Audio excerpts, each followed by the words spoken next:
Hello, what's the intro? Fuck, I Hey. forgot the intro. Okay, got it. Never mind. Got it. Hello, everyone. Welcome back to a brand new episode of Two Please. I'm your host, Abhin. And I'm your co-host Rohit. Should we do this episode very slowly, or actually, you know what? We're gonna do what the showrunners didn't do and get straight to the point, right? Today we're talking about House Yes, of the Dragon season 2. Let's start the show. yes. Let's start the show.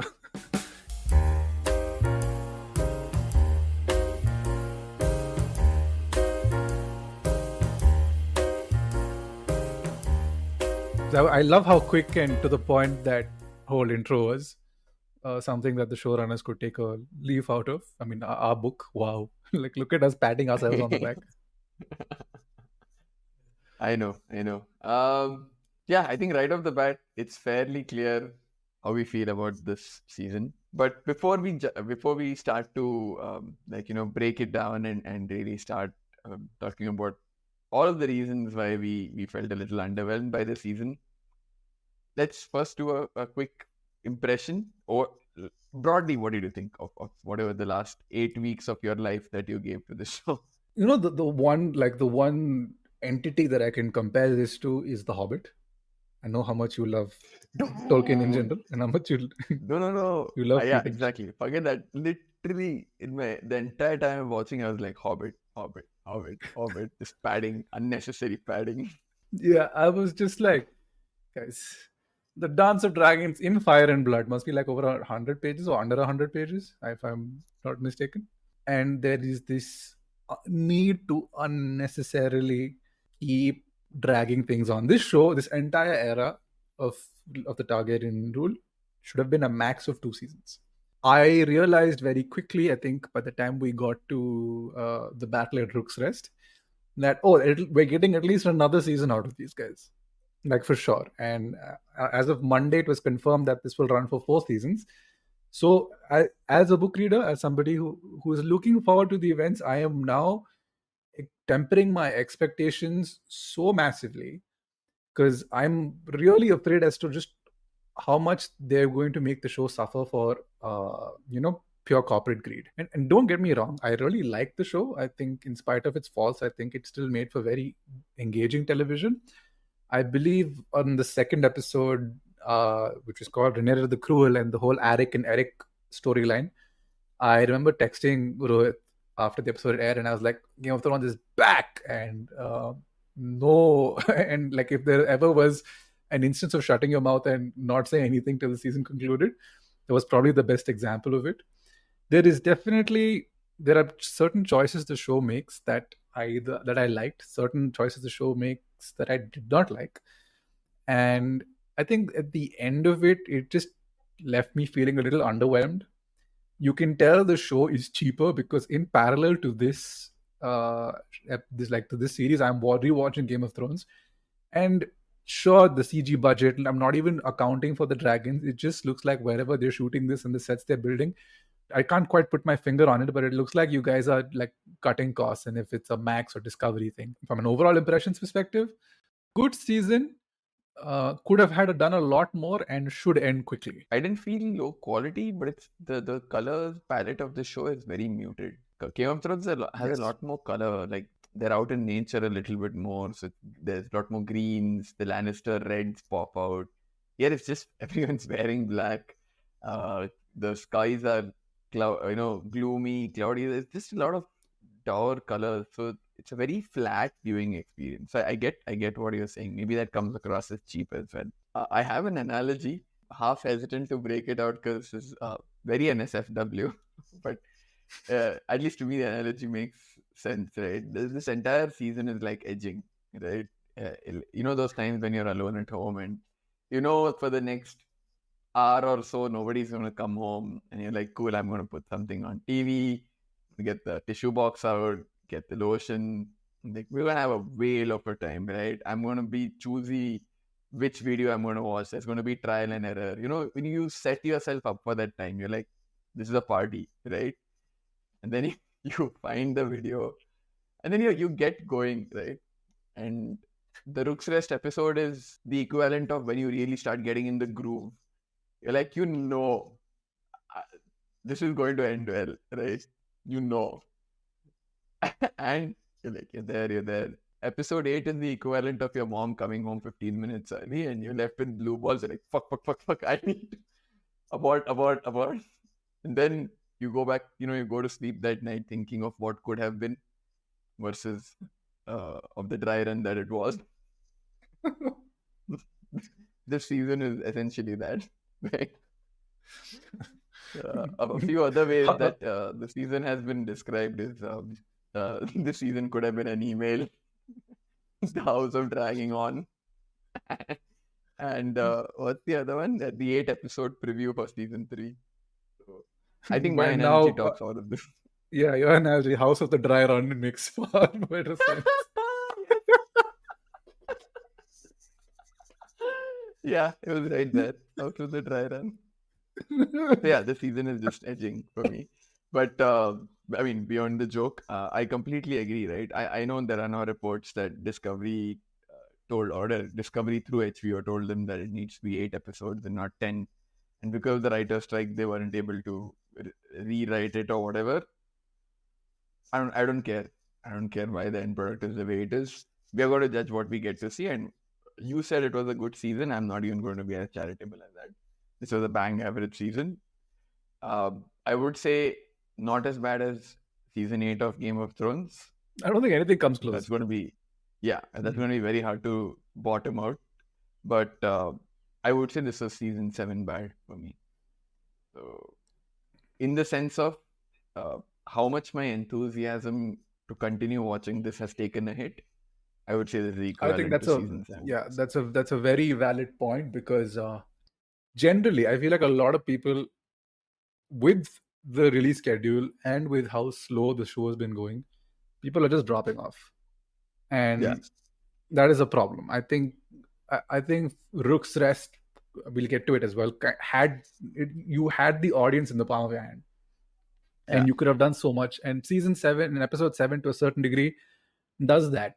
Like, the trade-off for you to get those 2 moments has been to sit through, I think, barring 2 other moments in the entire show, no scheming. It's just conflict. It's like internal conflict and not presented very well. It's Now, first impressions, I think it's broadly this. We will definitely dive deeper.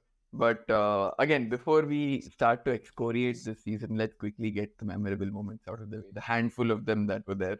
I think we should do good and bad memorable. There are a couple of bad. Yeah, let's do that. Yeah, we should. I want to get the worst memorable moment out the way, right? The whole Rhaenyra and Mysaria kissing, make-out scene, whatever the fuck that was. Not there in the books. There was no reason for it to be in the show. It does not further the plot in any way. It does not develop either of the characters in any way. Why the fuck was that there? Apparently, it was a choice made on set. That's something I read recently, or like I was listening to a podcast, and apparently somebody else was edging on set. They needed help. No, it came from, funnily enough, Emma Darcy, I think, themselves. So they were of the opinion that there seems to be this connection forming, and I don't know. I mean, I guess because Fire and Blood is just so, there's not a lot in terms of character development. Actually, if you're being perfectly honest, these 2 warring factions have been portrayed as the idiots of the entire Targaryen realm, right? Because there is no sympathy to either of these characters. Yes, there are bad things that happen to them, but then they dig the grave even further. I think post the incidents of season 1, Rhaenyra goes on this Mad Queen warpath, and it just like escalates and escalates and escalates until eventually it just combusts into the way it does. And oh yeah, by the way, we will not be discussing further events of the House of the Dragon. We will mention certain things in passing, but we will not delve into them because we don't want to spoil it for you. That being said, we will kind of discuss in events that precede the Dance of Dragons and events that follow the Dance of Dragons, while ensuring that the entire dance remains completely unspoiled. Yeah. As for the Mysaria thing, I don't know. I just felt it was unnecessary. I didn't feel bad about it. I didn't feel like I lost. I was upset over it. I was like, okay, I guess. It was ruined for me because somebody said, well, this season we got 2 dragon riders, and one was Adam of Hull and the other one was Mysaria. And I was like, Mysaria is a dragon rider? And then I watched the show and went, you know what? Fair enough. Yeah, it didn't Uh, piss me off. I was just like, why? You have 8 episodes. Don't waste time. yeah. From that perspective, maybe it pissed me off. What else did you not like? The last episode, the whole Thailand Lannisters eat, pray, love circuit in Essos, whatever the fuck he was doing there, Yeah, fighting in with the Sharak mud. Kulwar. And yeah, I was like, bro, it's the season finale. Why the fuck are we wasting whatever 5-10 minutes on this moron? Like, what are we doing? I like the fact that the actor playing Tywin and Thailand was also in a prior season of Game of Thrones. He was the Um, of Whale, Lord Hugh of Whale, if I remember. yeah, Hugh so of the like Whale or just something like that. you have to say something, right? So I hope that they continue this as a running joke through through like all the adaptations of the series that are coming, where he's like in some role. It would be really hilarious. I think a nice little inside joke for those paying attention. I like the actor. I just felt like the whole Thailand Lannister, Thailand, right? What's his name? Or Thailand, yeah. And that's the joke Who? also in that they keep forgetting his name, right? It's Tywin, Yeah. he's like, no, it's Thailand Lannister. So it's just, See, that's I how don't know. I forgettable felt he it was is. unnecessary, and I felt like the entire thing was just building up to season 3, like a trailer for season 3. A couple Yeah, of yeah. choices I am not a fan of. So, A Son for a Son, which I guess is like, I like the whole depiction of the lead up to its climax, the whole blood and cheese sequence. Yes. So, for those of you who haven't read the book, so it is a lot more disturbing in the book. Why? Because Yeah. when blood It's a and lot cheese crueler. infiltrate, yeah, it's a lot more crueler. Which for me is I may sound like an asshole for saying it, but why are we dialing down on the cruelty? That's one of Yeah, my since fears when for did how this A all ends. Song of Ice and Fire go soft? Exactly. So that is another thing. That is another point we'll discuss as we progress. But Mm. Mm. in the books, blood and cheese give Helena a choice. You pick one, and she picks the younger one because I he's don't he's think that younger son exists in the show. no, it's not. Malor, I It's think his name is.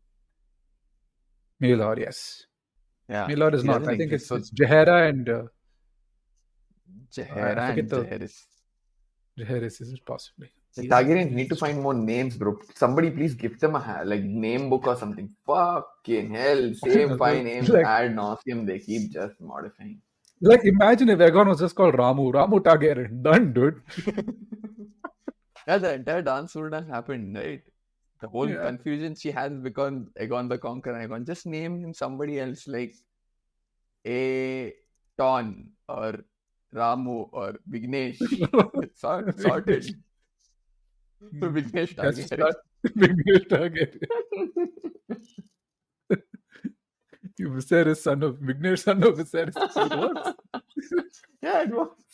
I think the roots of it in reality is the naming of English kings, King Yeah. Henry, Yeah. King I mean, George. That's where it really European comes. kings and then Charles, there were 16 Louis. Like, come on, guys. Yeah. So I think Maelor is the one who gets chosen, and I think was it blood or was it cheese? One of them tells Maelor, "Look, your mama doesn't love you, doesn't care about you," and I think She wants you dead, blood and is what he said. yeah, Yeah. she wants you dead, and then and then blood kills the eldest son, and they bounce, Yeah. and that's how Helena like spirals. Like that's how the spiral begins, right? Like as Yeah. we've I mean, been at that noticing. point, it's as good as having killed them both because now you irreparably damaged Helena's. That kid is gonna know my mom wanted me dead. You killed the. It's a lot more messed up in the book. And yeah, and I felt like they kind of dialed it down, and Also, what they appended to that scene in the book, right? She goes, Helena rushes, and she's seeing Alicent fucking riding Kristen Cole. Right? So why? so I was So late to why? the premiere. Yeah, I was late to the premiere this time, and Twitter is extreme. I don't know what Elon Musk has done to Twitter. It's just like a mix of right wing grifting and bots that are horny all the time. And those are the first few things I saw. I was like, "What is this? This is so random." And then I watched the show, and it happened, and I was like, "This is where it's from." Pick your Cheapened the moment for me. It really did. It again. I think it was the start of many missteps to come. Yeah. But that being said, the follow-up episode is pretty cool. I think the whole Eric and Eric thing and the ambiguity as to who killed whom first and who killed themselves was really nicely done. I think that was like peak George R. R. Martin. I would like to qualify that statement a little by saying if better things had happened in the subsequent episodes, my fondness for that moment would have been a lot more. In isolation, like you said, yes, it's a great moment. But now that the rest of the season was so lackluster, in general, I'm just like, yeah, cool. So one of the high points of the season was two Kingsguard brothers fighting each other. That's an indictment of the season, right? So Yeah, I mean, I unfortunately I'm like my sentiment about that emotion about that event is not colored with what the season was like. But standalone, yes, completely agree. At the time I was watching the episode, I was like, wow, this is some good storytelling. and then I think the follow up immediately after we begin the Fear and Loathing in Harrenhal arc. I was intrigued by the first couple of Fear minutes, a and couple of love. episodes, and then it just kept going and going. I'm like, okay, he's still at Harrenhal. And I think the funniest bit was you could hear Caraxes in the back in some of those episodes where he's pretending to leave. He's about to leave, and then Alice Rivers is like, no, stay a couple of days. And you Yeah. can hear Caraxes throwing a fit in the background, being like, the fuck, dude. Like mother chod, yeah. Abhi, like, we're just leaving. What the fuck? You're having some weird, like, fuck all dreams. I'm having some weird fuck all dreams. Some weird Yeah. Oedipus complex shit is happening. Like, it's just a whole, like, it could have been a 2-episode arc, but instead we were sat there for the remainder of the season from episode 3 to episode 8. And then that whole audible bit was, again, why are you doing these things? It doesn't, again, it's not, I don't know if it is developing Damon as a character a lot more.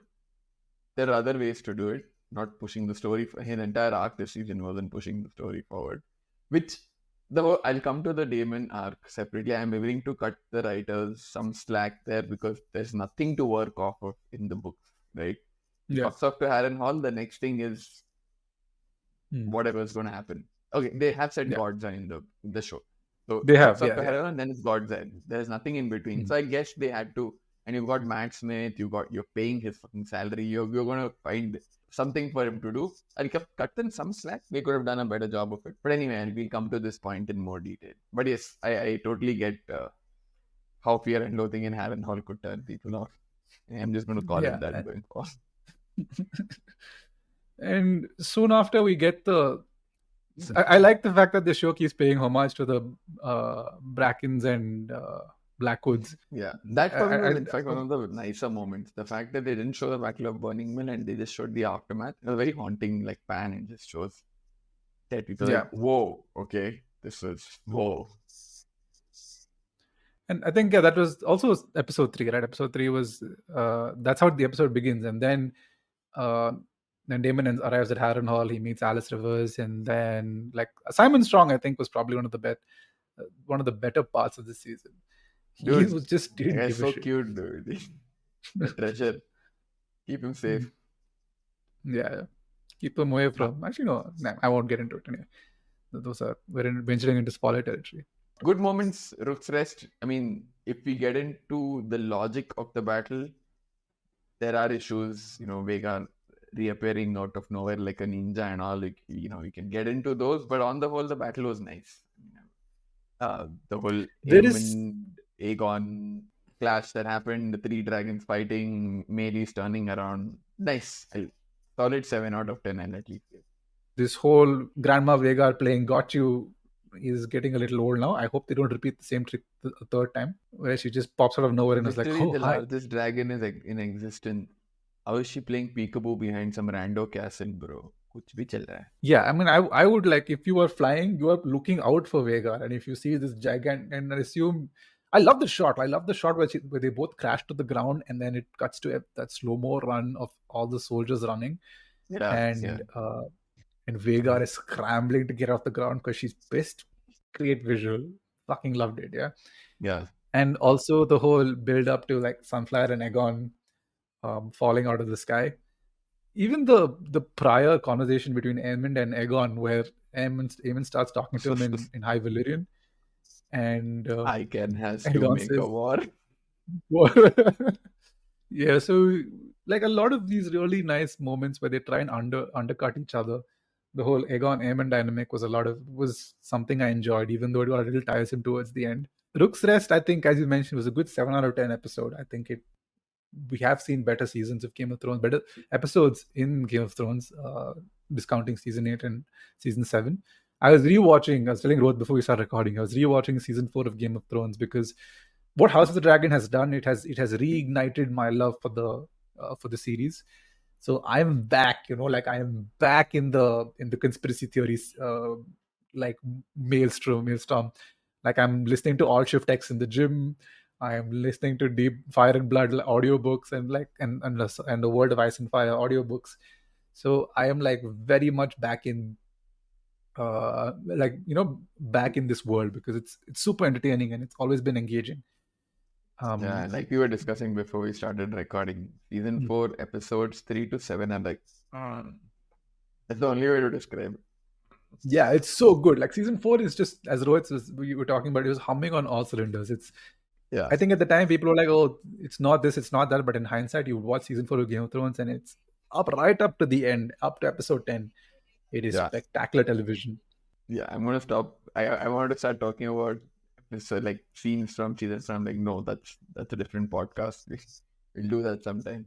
But yeah, I Yeah, completely agree. And yeah, I think apart from Rook's Rest, and sure, there were a couple of moments here and there. The whole what Tully, the kid who in the end ran circles around Damon, who was Oscar Tully, right? That's the new kid yeah. who was Oscar Tavi. Yeah. that scene was cool. It was nice. The whole any scene with Simon Strong in it is amazing. Uh, it had its moments, but for the most part, I think we sort of established that there was more to dislike than to like. Cool. That memorable moments done. Now let's get in. let's Yeah. really talk about why we feel the season did not work. Before we do that, two things at least I want to draw attention to. Things that were nice, not moments, but like themes in general, or not themes, whatever, larger aspects in general. Firstly, yes, while I agree that those close-up shots on the dragons don't look good, it literally looks like you have a bull in an arcade and you want to sit on it. That said, I won't complain, right? Because we are spoiled. We're living in an age where we're like, oh, the dragon that I'm seeing on my screen is not rendered well enough. Part of me is like, dude, shut the fuck up, right? You're seeing dragons on Yeah, yeah. screen, be happy. Yeah, And exactly. kudos to them, they've really made every dragon distinctive, right? Right? Like it's literally each one of them, maybe with the exception of, say, at least to me, Silver Moon Dancer and Sea Smoke seem a little similar. I was just like, bro, this is the Drogon dragon. And you have just given him a coat of blue. It's the same bloody Yeah. dragon. And then I thought it was just me. And then I went on Twitter and there it was. There were comparison shots of Sea Smoke and Drogon. It was the same dragon. But other than them, each of the other ones, like from appearance, I can recognize. They've given them mannerisms. They've given them.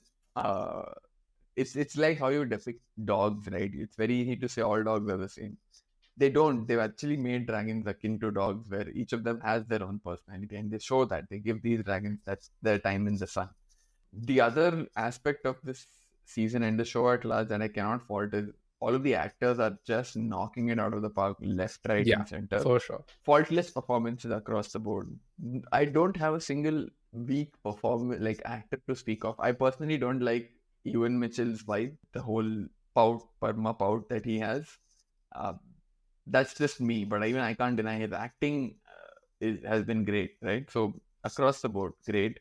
And the intention of the writers, I understand that you're working with 100 pages of material, and again, if you ask me, this should have been 3 seasons, not 4. Yeah. 3 seasons would have been perfect because 2 would have been too less. There are too many big events to show, right? 3 And would have been budget, I perfect. understand 4 is budgetary constraints. exactly. 4 I can live with. I get that you're going to pad a little bit, and Game of Thrones is not very hard to pad, right? Because there's so many interconnected Game of Thrones as in Song of Ice and Fire. There's so many interconnected pieces, and you have so much of good dialogue with the right set of writers. You can do. I'm like, okay. Then my bigger concern is if you're saying you're going to pad, that does not mean that you withhold the major events for the audience for literally half of the show's life now. Half is done now. You have 3 and 4. Other than that, other than Rook's Rest, nothing's happened. So now basically you're going to just next whatever 16 or 20 episodes. By my count, there are at least 7 to 9 major events that need to happen, right? Gullet, Tumbleton Yes. 1, Tumbleton 2, Mm. Dragon Pit. Oh, Dragon Pit is way after. Dragon Pit is towards the end. Yeah. I'm not even going in order. I'm sure I'm missing something in between, right? Yeah, of course. God's Eye. I'm listing out of order, right? Yeah, sure. Huh. How do I say this? Back to Dragonstone. 6 Bites. Hour of the Wolf. But like Hour 9 of the Wolf, right here, and I'm sure I'm forgetting few things, right? You have 16 to 20 episodes. So now basically something big has to happen every 2 episodes. How does this logic play out for the next 2 seasons? Please explain to me. And also forget that I think one of the nine incidents you mentioned, one character is apparently dead. Hey, I think they don't know. They don't know. My fear is they're not going to do it. Oh, bro.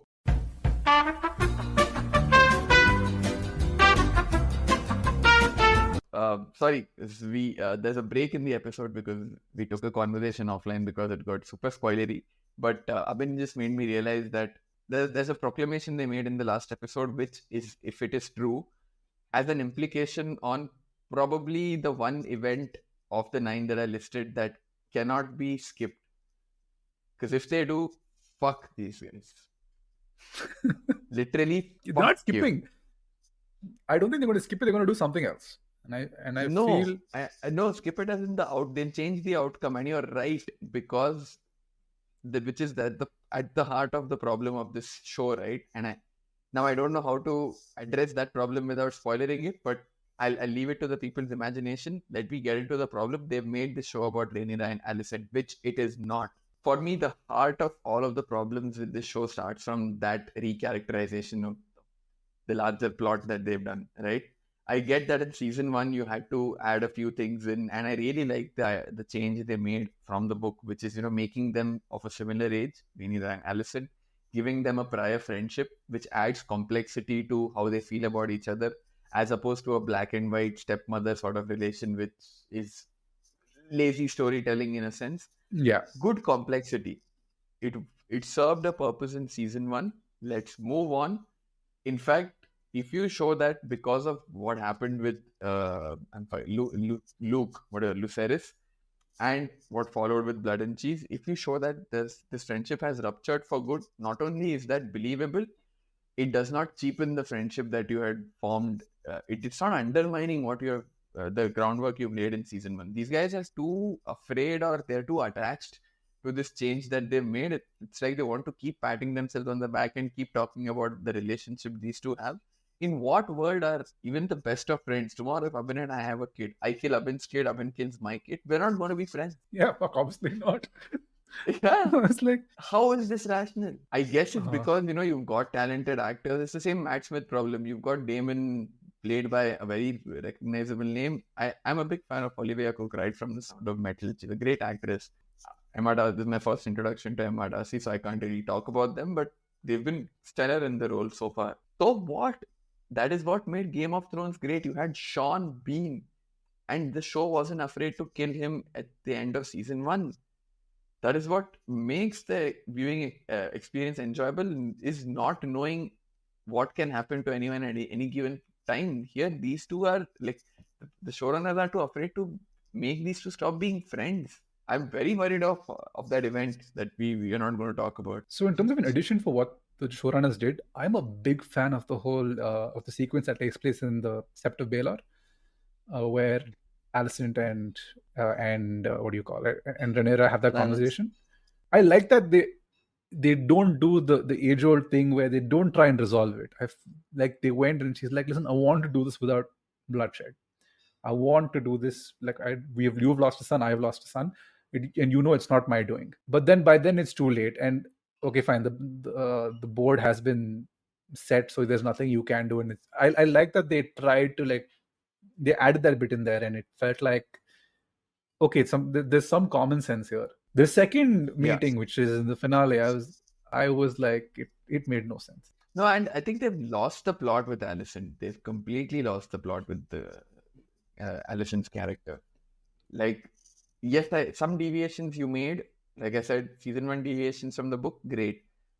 Once the war begins, and we can all decide at what point the war actually kicked off, right? Could be Luke's death, could be after Blood and Cheese, or if I want to be generous, I'll say after Rook's Rest, where, first time dragon got involved in a battle, dragons fought, right? If you want to say, oh, dragon war, first dragon battle. At that point, at least it has started. After that, don't make these two principal women on either side waver in their intention. At that point onwards, Allison should just be like, fuck the blacks. And Rhaena should just be like, fuck the green. The final episode interaction, I'm just like, bro, what? Come on. Just no. Makes no sense. And you're saying she's going to betray Aegon. Say, yeah, you killed all of them. I'm just interested in myself and Helena leaving. What? I think even Allison's Some role amateur generally writing. post, like post this entire incident, like she just starts to like seep into the background, right? And I think there are other characters who come to the fore Yeah. that become the centerpiece of this war. And now the problem is because Olivia Cook is Exactly. such a big name, you can't. What's the word I'm looking for? Like the showrunners are faced with a conundrum as to what to do with her character, because the promo materials carries the two female leads as the protagonists or the antagonists, whatever it is, right, of the stories. And the show is so afraid to make them anti-heroes more than anything else. I think it should have been like an anti-hero to villain arc, which I think we will get another show, I think, would do justice to, but another like era of in the Targaryen history would do justice to. And but here there's such like hesitance to make them do bad things. Like I don't think Rhaenyra has made one decision that viewers would have gone, oh, that's bad. I think there is an undertone of it. Like I don't think it is remotely like it is very vocally addressed. Like you could argue that the red sowing, which is an important event in the history probably. it's an important moment in the history of the Dance of Dragons.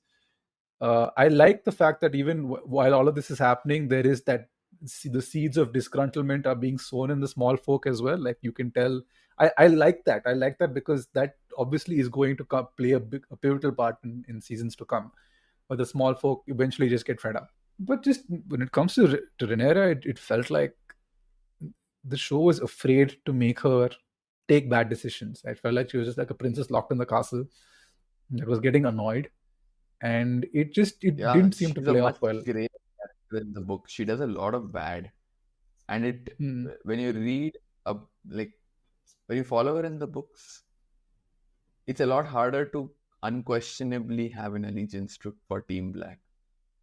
Yes. While in the show, it's clear the showrunners are Team Black themselves. But I don't know. That's the other fault I want to talk about. Sorry,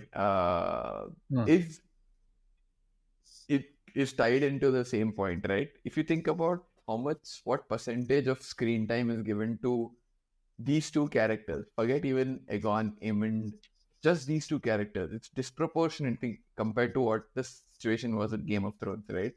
Where you had so many points of view, you had such a wide variety of characters to care about, to know whose stories you could follow, and even like take a classic case in point, right? The small councils of both sides. I remember even in Game of Thrones, small council members would come and go as people died or went away or whatever. But you had like rich backstory for each of them. For all of them, you gave a shit. You had some sort of, you empathized with them at some degree, something, right? So you were a lot more involved, or a lot more invested in when the small council meeting scenes would happen. You're like, oh, who's going to say what? What's this guy going to say? This guy's the small council. The only thing, like, who is Iron Rod? I'm guessing he's spectacular in bed, which is why he's called Iron Rod. But other than that, I don't know anything about him, right? Laris, cool. Yeah, the foot fetish, probably Tarantino's ancestor. But what do I know about him apart from that? I started to sympathize with Keltakar after a point. I'm like, bro, this is the only guy in the realm that has some sense. He's like, don't do this, don't do that. And, He got bitch and slapped he's like, for nothing. he's like, don't give up the dragons. And then Jacaerys comes up, and this moment Rohit has ruined for me, like forever. Okay, Rohit sent this clip to me in Kannada, which was Oh yeah, guys, all of you, do yourself a favor. Geo has this outstanding feature where they have a much wider range of languages you can watch content in. Watch it in English the first time. Second run through, watch it in the language. If your mother tongue is there on Geo, great. If not, whatever is the closest the language that you know, Indian language. I watched it in Kannada. ನಾವು king ಲ್ಯಾಂಡ್ಸಿಗೆ ಹೋಗಬೇಕು. Oh my god! You can't take it seriously. man. You just can't take it seriously. I was hoping that in when Rhaenyra tells Missaria, let's raise an army of bastards. I was hoping they translated literally. In Kannada, they cleaned it up. They don't say the bad words, so to speak. I was hoping to hear Rhaenyra say "Banni bevarsigalanna sena whatever jodsana" or something like that. I would have given anything to hear Rhaenyra say bevarsi, dude. She didn't. Imagine Game of Thrones has the word beaver scene, and it'll be fucking brutal. I'm going to do that right after we stop recording. I'm going to go watch that in Canada. Oh my god. Anyway, speaking of beaver Sorry for scenes, that deviation. Yeah. yeah, no worries. Let's talk about Oh yeah, Corlys speaking of Velaryon. Beaverseas, Corlys Velaryon, yes. The land Oh, snake. dude. The land snake. Fucker is never on a ship, dude. You're on the same dock. His ship was repaired for the entire season. He had worker strike or what? What was happening? My two bastards are here. I will not acknowledge them. And I like the scene where Alan is like confronts him saying, now you want to talk about like me as a son having been through all of that shit. That was a really nice moment. But he was on that dock for the entirety of the season, and it annoyed the Bro, the crap out of me. Titanic was built faster and it was built, deployed, sank, done. This guy is still repairing the ship. The best part. I saw on Twitter. Somebody said, Corlys Velaryon repaired a ship for the entire season, and in the end, they showed going in a canoe. Some choices, Dumb some choices. decisions. No, these It's choices like it's scare up there me with. because, yeah, it reminds me of season 7 and 8, and I'm scared. Danny forgot the Iron Fleet. Corlys forgot about his ship or something. Horrible. Not good, not good. Not good at all. Anyway, what else is there to cover from? I think we've covered more. I think we've done more in-depth analysis. Oh yeah, I have to talk about the erasure of a certain character. I feel like so a certain character is being written out of the books, out of the series. Nettles, for those of you. Is that a big deal? I mean, The Nettles Damon connection, and she just buggering off. I don't know what they're going to do with. I like before that episode came out, before they indicated that Sheepsealer was chilling in the Vale, George R. R. Martin released. He doesn't really care about the show, but he released a note saying dragons do not go to the Vale, which got people like talking about the fact that Nettles might just be kicked out of the entire story arc altogether. Rhaena is supposed to be on her way to Dawn at this point, I think. Pentos. Wherever it is. Pentos, sorry. With Pentos along with the other Aegon and what is this person? And what's the kid's name? Viserys. Fucking seriously, guys. Yeah. How many more clues? Yeah. So anyway, there are many of them. Viserys the second, I think this guy is. So, but yeah, there's like a bunch of.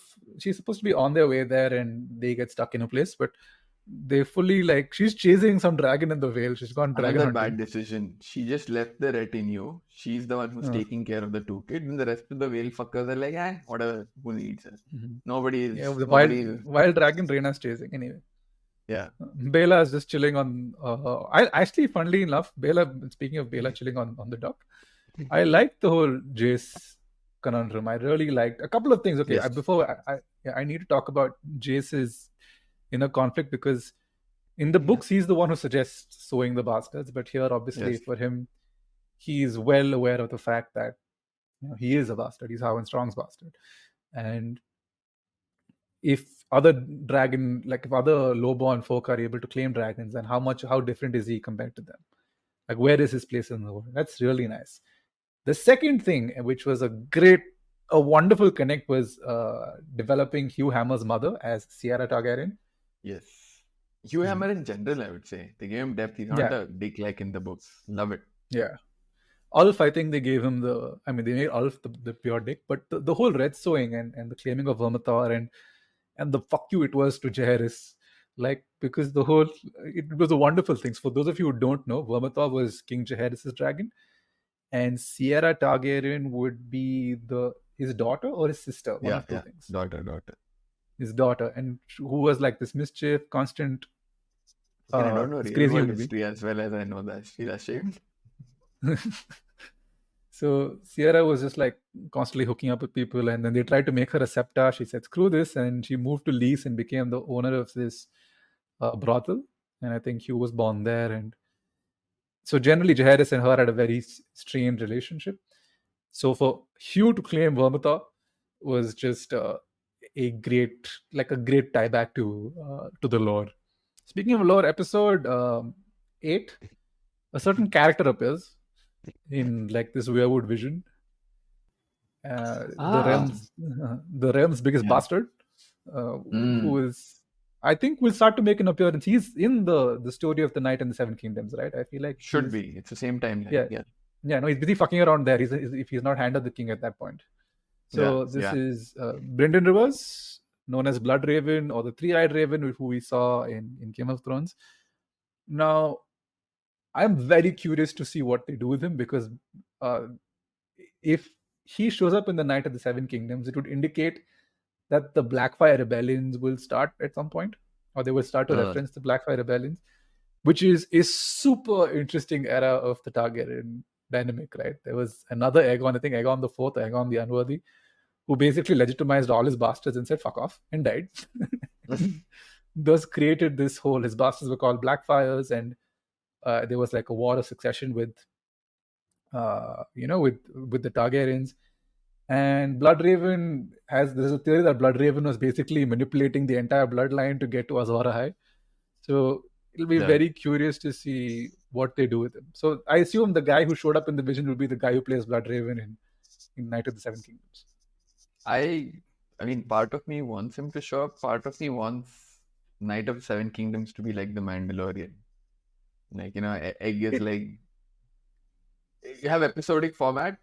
There's a new adventure in each episode. Sure, keep a larger arc if you want, but I'm not too hung up on it. There are only 3 let books. It be and let it be a lighter show. It need not be as heavy on the heart as Game of Thrones or House of the Dragon. Let it be a light show. Night of the Seven Kingdoms is technically supposed to be a lighter take on the Game of Thrones universe. It tells the story of 2 characters, of Dunk and Egg. Dunk being Sir Duncan the Tall, I think is what his official title is. And his squire, Egg, who is, spoilers for Night of the Seven Kingdoms, I assume they will reveal it early on. No, Aegon the Fifth. Big deal. Yeah. Big deal. Yeah. There's a dude called one of the kings, he's a child. No correlation one of those with Aegons, one of several Aegons, guys. Yeah. Yeah. So Aegon the Fifth, and they basically go on adventures. It's like Famous Five, but 2 people, and people keep dying around them, and Bloodraven is being an ass. That is what is coming, and that's something I'm really looking forward to as we take a hiatus from the dance.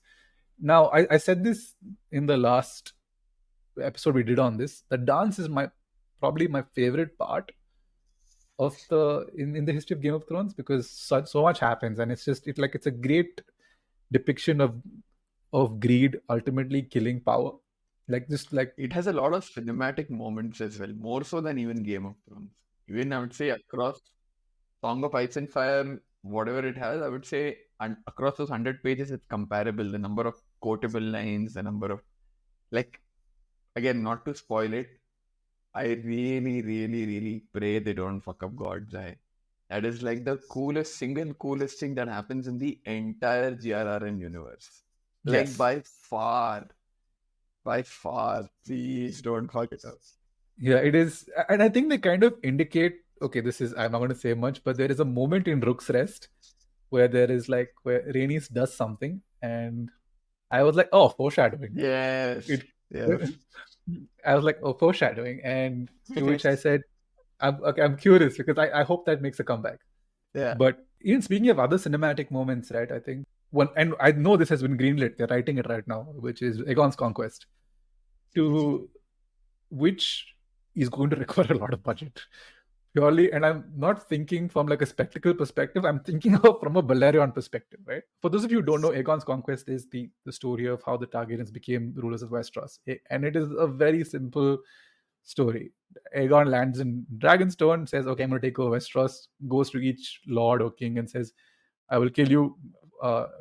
Follow me, or I will kill you." Those who agree, they It's not live. going to Those be a who very don't, interesting story because there's no far from it. I think conflict. there is one moment, maybe two moments. One would probably indicate. One would be obviously Harrenhal and their failed conquest of Dawn. I think the Maria Dawn. Martell and will be fun. Besides that, not much what happens.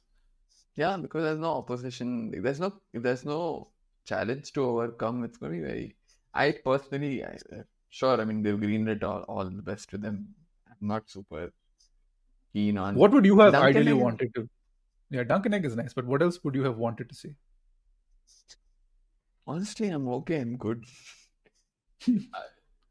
We can stop milking these properties. Leave George R. Martin alone so that he can finish the fucking books. Maybe a young Griff storyline. Like this might just end up happening. So young Griff, who is supposedly Aegon Targaryen in the books, is absent from Game of Thrones, right? Do not put it past HBO to do a whole young Griff story arc that runs parallel to the timeline of Game of Thrones. And go where with it? He died off in Essos only. Maybe he lands on the shores during when the bells happen, and then he's like, no. And then he turns around and Bran is like, we will meet again, or something along those lines. Or he reaches Westeros, comes to King's Landing, sees that council in the final episode. He hears Tyrion Lannister say, who has a better story than Bran the Broken? And he, you know that that Jose Mourinho meme, they removes the headphone. I got it. When he hears it, he'll be like, yeah, fuck this, I'm going back to Westeros. But you know what I would really like to see though? What I think would make for a great arc is Mega the Cruel. I don't think they will ever adapt it. That is a lot more interesting. Mega the Cruel is again the anti-hero to villain pipeline is there. Like he has this scheming mother. He's second in line to the throne. He's like, I only want to claim Balerion, fuck you guys. And then after that he starts to marry people This and is like very, very Breaking Bad-esque, but imagine if Walter White was always a bit of an asshole and then became full asshole. Yes, it's really it, right? I don't think they'll adapt it purely because of the violence against women it depicts repeatedly, especially with what he does to his wives and his. I don't know if that level, if they do, props balls to like a great balls on you, and Henry Cavill would make the perfect Maegor. I think, in terms of like pure casting, him as Maegor. Everyone's saying casting him as Aegon. No, make him Maegor. Give him something to work with. Yeah, I guess I even like Alan Rickson or what's his name? Ritson. No. I'm thinking casting. I'm thinking acting. I don't know if Alan Ritson can pull off Maegor. That's also true. Yeah. So he has the bulk. Maegor is supposed to be huge, right? I mean, Cavill is huge. So I'm disputing you there. Anyway, we're speculating. The whole idea of this was like beyond House of the Dragon and Game of Thrones. What other things we can do? Sure, infinite possibilities. Like I said, immediately after having watched the second season, unfortunately, my enthusiasm for more Song of Ice and Fire is a little damp.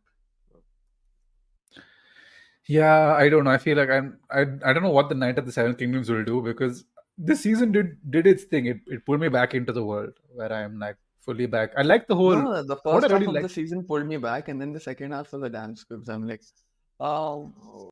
I like that the whole fact that the tapestry would keep building with events from each episode, and like it kept getting added on, like the death. I agree, Hmm. but now we're reaching.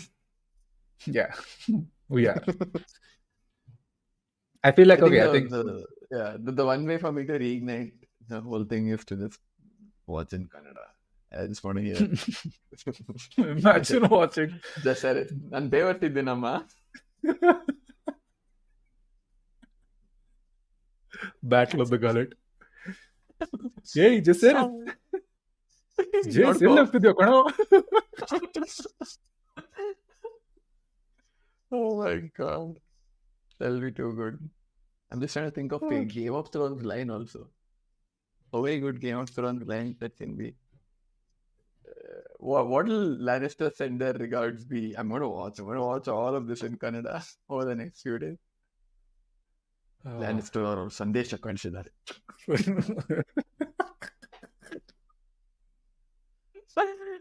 Oh my god. So yeah, maybe that's what will get me back into the groove. Probably. Anyway, I think that should be us for this week's episode. Yeah. We We're will not ending it do vaguely just like the season. Yeah, this is a trailer for season. The episode for season 3 is the recap. But yeah, definitely. Like, I mean, if I assume season 3 will be heavy on spectacle, I hope HBO greenlights a good budget for them, because a lot of things will happen. If I have to wait, oh my god, I assume season 3 will end with Tumbleton. I think it should end there. If Yeah, correct. yeah, It should. I think it should, because which would mean God's Eye is 2 seasons away. Wonderful. And I'm okay with that. It should start with Gullet and then you go into Tumbleton. End with Tumbleton is fine. Whatever the hard to know choice. Yeah. Whatever happens at Tumbleton, if it ends with that, I'm good with that. Yeah. Before I forget, before we end this, the whole Wolf-White claiming Silverwing sequence, what did it remind you of? Somebody playing dead. You know what it reminded me of? Like, the first thing I saw it, and the first thing I remember was like, this is Shrek. No, that's you're a girl dragon. Oh, sure. And Donkey. Yeah, I was like, oh, yeah. No, that was also a decent moment, although I don't buy that logic. I think Silverwing is very dim if that's how she selects her riders. But anyway, that's just one man's opinion. Okay. That's it. Anyway, we have rambled on for Game of Thrones. Yes. I mean, House of the Dragon.